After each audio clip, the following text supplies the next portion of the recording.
I'm here with my dog, my teammate. I'm super hyped to have my girl here. Two-time WNBA All-Star, Kelsey Mitchell. What's good with it? What's up? Tell me a little bit about yourself. Oh, me, I'm a Midwestern girl, born and raised in Cincinnati, Ohio.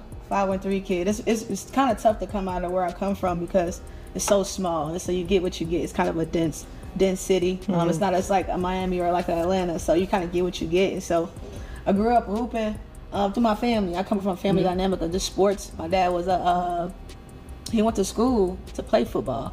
So he met my mom at Eastern Kentucky. Okay. And that's how I was brought into this world.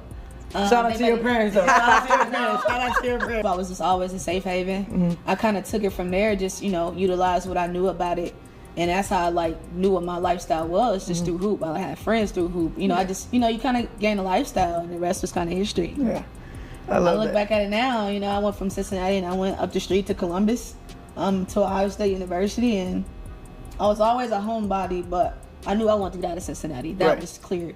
And once I became a Buckeye, I kind of chose being a Buckeye. I'm here with my dog, my teammate. I'm super hyped to have a girl here. Two-time WNBA All-Star Kelsey, MIT. What's good with it? What's up, guys? 7 years for coaches, a playoff drought that seemed endless. Kelsey Mitchell's journey with the Indiana Fever has been anything but easy, but everything changed during the 2024 season. Tell them a little bit about yourself. Oh, me, I'm a Midwestern girl born in Cincinnati, Ohio, 5'13" kid.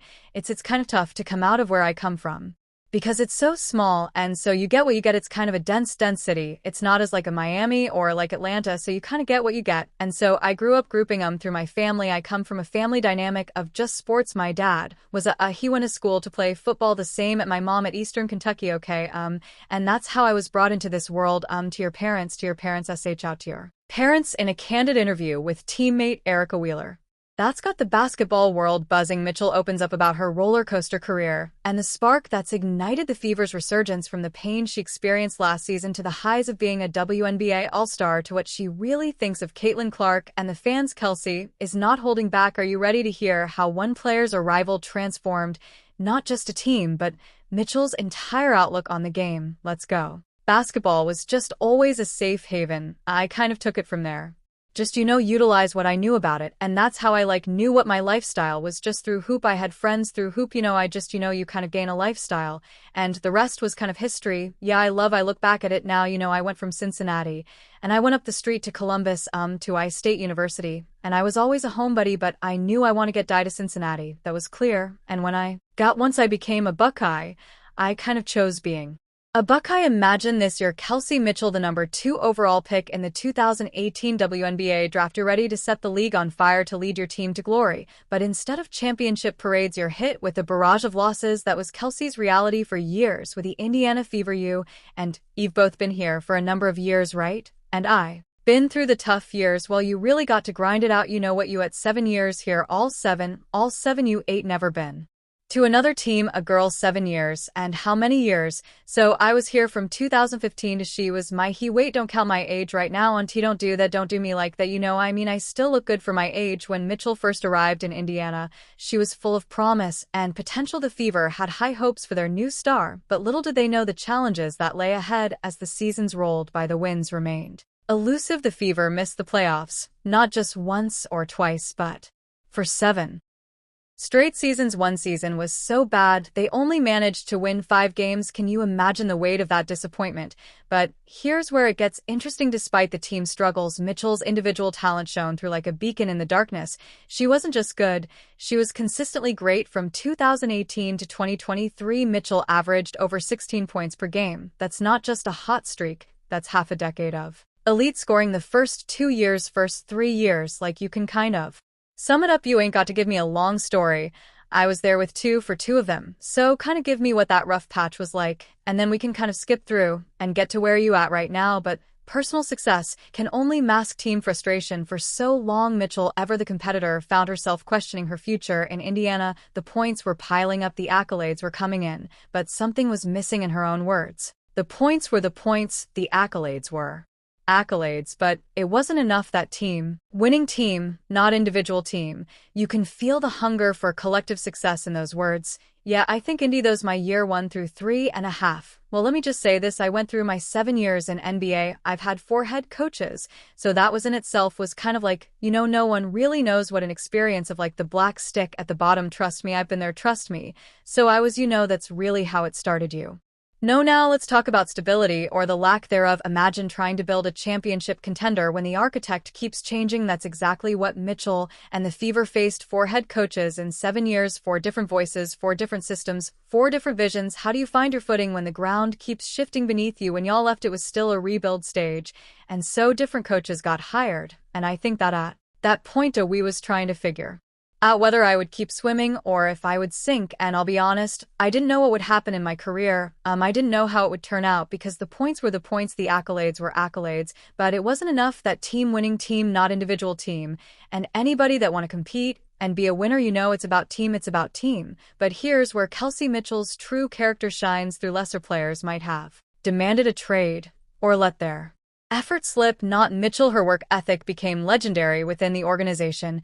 She was often the first player in the gym and the last to leave. Day after day, loss after loss, Mitchell kept pushing, kept striving, kept believing. As the losses piled up, so did Mitchell's determination. She made a choice that would define her career. She decided to be part of the solution. It's one thing to stick around when times are good, but Mitchell's loyalty during the tough years, that's rare, it's unfortunate. And I just think that hand I was dealt was like, I take what with the I trusted in the organization in different ways, from like the management and the people that they brought in. And so I just kind of like trusted the wave. And so I look back on trusting that wave now. And now, I'm here.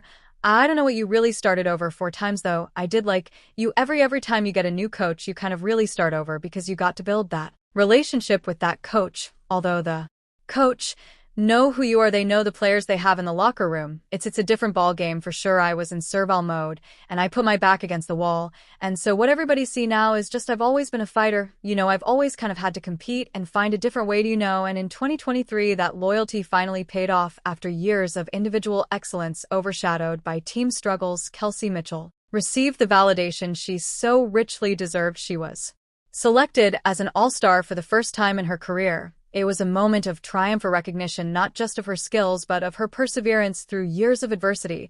I didn't know what our star was going to look like for me. I never really put it on, not necessarily. It wasn't a goal.